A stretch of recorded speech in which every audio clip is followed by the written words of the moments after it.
Welcome back to another questions on differentiation. This is taken from 2022 Jamb question, which says find the limit of y equals to x cubed plus 6x minus 7 all over x minus 1 as x tends to 1. X tends to 1 can also be considered as x approaches 1. So now in this regard, all we have to do is we just divide this. When we divide them, then we replace any value of x with, we substitute with 1, and that is our final answer. So now let's do that. Now we have this. Let's divide. How do we divide? We have x cubed plus, before x comes s cubed, s squared. So now there is no s squared, that means there is no s squared, right? Is 0. 0 s squared means there is no what? X squared.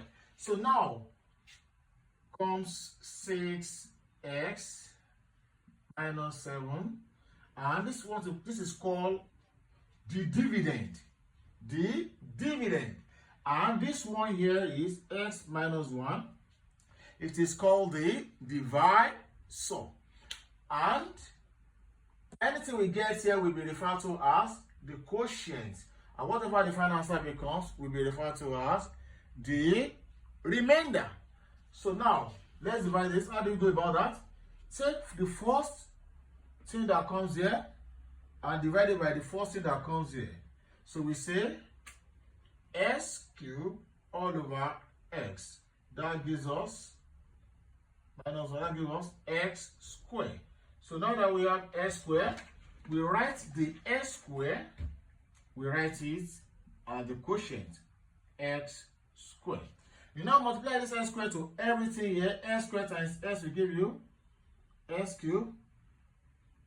Times minus 1 will give you minus x squared. Here we have this minus this, 0. 0 minus x squared. That will give you, minus and minus is plus. That will give you x squared. Trace it down like this. Trace it down.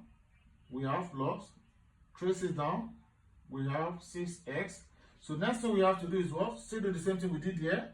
X squared all over x will give you x. So now x squared all over x gives us x, and we have it here plus x. So now what we have to do again is what? Multiply this x to everything here. X times x is x squared. X times minus 1 is minus x. Again, minus. So here we have x squared minus x squared. We can